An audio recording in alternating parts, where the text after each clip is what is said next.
So what are we doing down in Burdekin Park today? Right, today it's the start of the consultation process in relation to the plan of management for Burdekin Park. We thought that the best way to consult with the community was to do it where it related to the park, and so we're down here on four-day Friday, half of Saturday, and we're going to go to John Street on Sunday and get as much participation as possible into getting the best outcome possible for Burdekin Park. So what is a plan of management and why do we need one? Plan of management is really a plan, in this case for 10 years, strategic plan to work out what our vision is of the park, and in developing the vision, how can we put in action plans to develop over that next 10 years and achieve the outcome that the community want.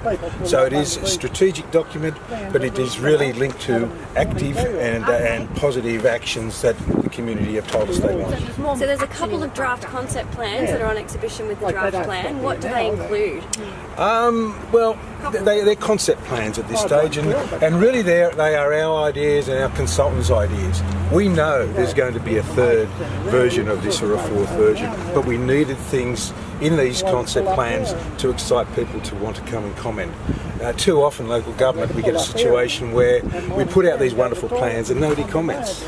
But I think we've excited the interest of the community by suggesting that there is a possibility that, the reality of the situation is that the bats are protected, and they're endangered and they're protected, and we need to have regard to the legislative requirements about that. So people saying we want to get rid of the bats, that might be a feeling that the community holds, but it's just not possible. So we needed to create a plan that address the flying foxes and address the legislative requirements, but also gave us the opportunity to develop a plan for the next 10 years to beautify it. Now, we had a disaster a year ago when the little reds came and destroyed the park, but that gave us an opportunity to be able to create a vision for the next 10 years.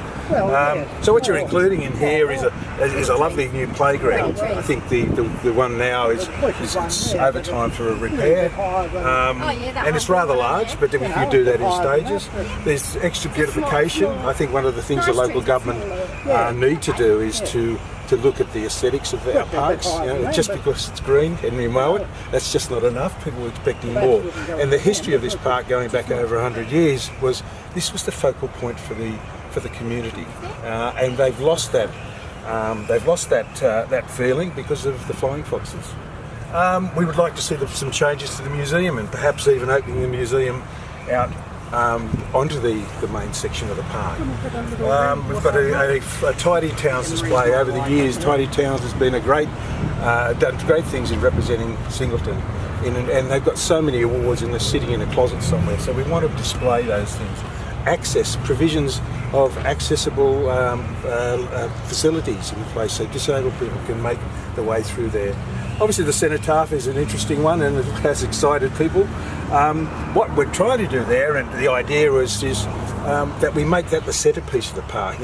We have such a strong relationship with ex-servicemen in Singleton, and I think all of council respect that, and we're not trying to disrespect that. It's just that we have. They move monuments everywhere. They've been moving monuments in Egypt that are thousands of years old, and so it's possible engineering-wise, but there's an emotional side to this, and we need to have regard to that.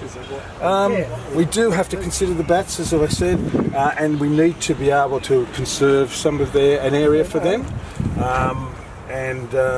so that'll be included. A couple of extra shelters.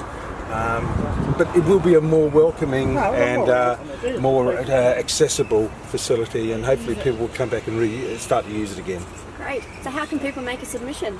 They could come down and see us over the next couple of days, or there's plenty of opportunities on the web to make submissions, to go to the library. VIC has plans there, they can make comments there. So the way the media is, how we connect with people, there's so many ways to do it. Even come to the council chambers, give us a ring, talk to us. That's what we want to do. We want the best outcome.